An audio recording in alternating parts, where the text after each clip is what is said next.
Hi everyone, good morning. Today we show you where impact berry beans get roasted and what impact berry is about actually. And we're here standing in front of the roastery, so we gotta show you. So come on in. So that's the roastery actually, which we share with Rosework. And we have a couple of stations which we want to show you.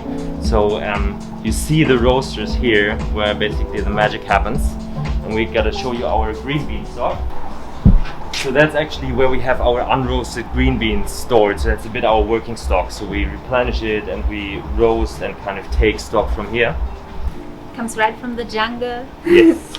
This I is smell what- it actually. Yeah, it's totally different it's smell, really cool. right? Mhm. Yeah. This is a totally different process method than this one, and it's also different variety. Mm. So it's another plant. So as if you would have grapes, like the Japanese grapes, and then like lighter grapes or something, like green grapes and black grapes. So this one basically is an Arabica Yeah. and this one is a Robusta.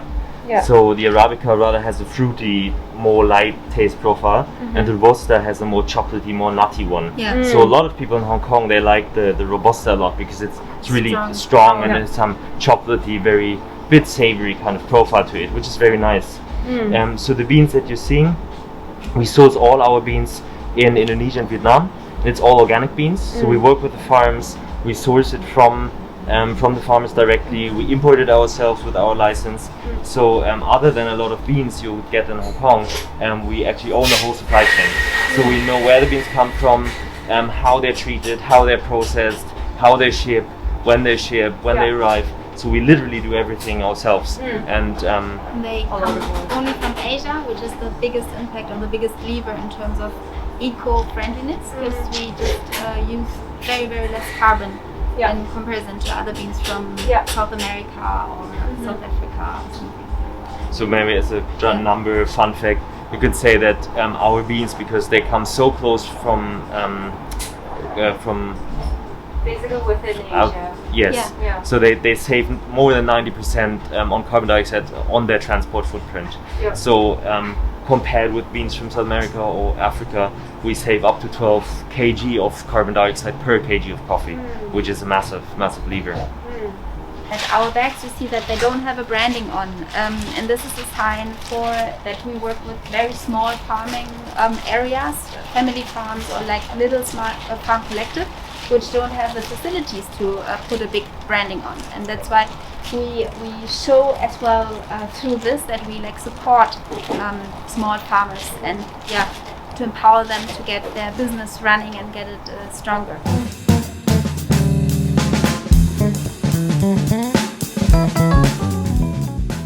We have two of them, two identical machines, and these are rated at 6 kilo per batch.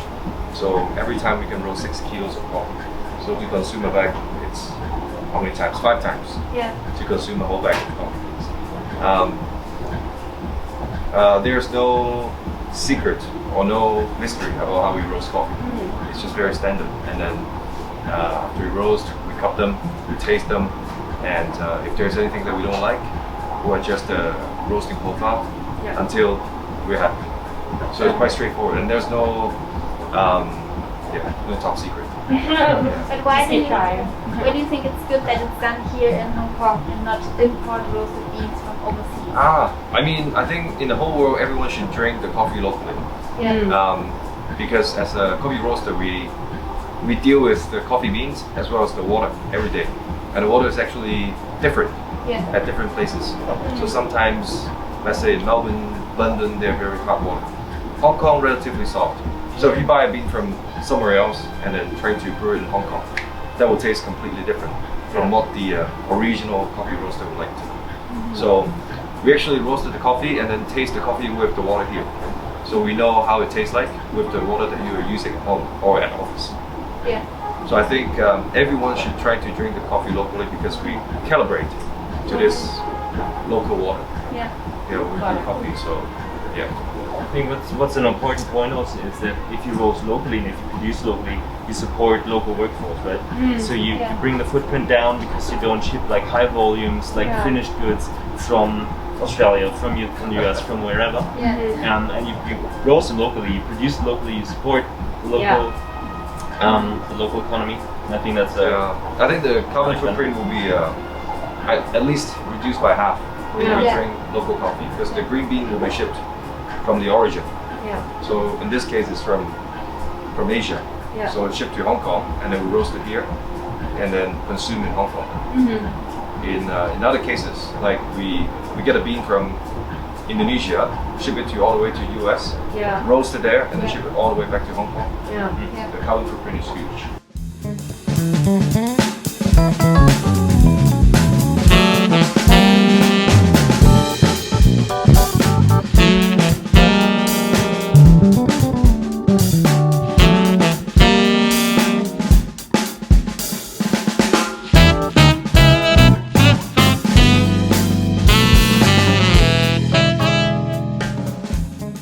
There's no right or wrong in kind of coffee brewing. So one important thing is if you like it, if it tastes good to you, Yeah. it's good coffee, right? That's something important to remember.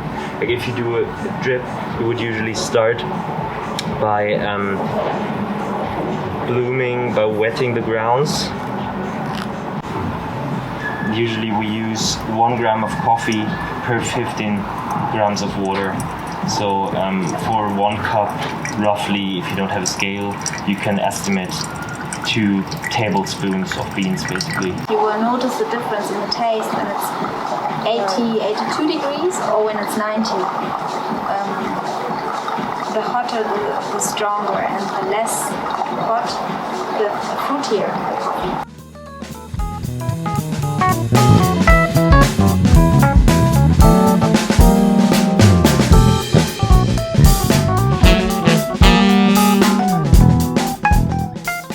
They're not grinded, but they are freshly roasted. I think those are from yesterday. Yes. So So you can see a difference here in those beans. yes.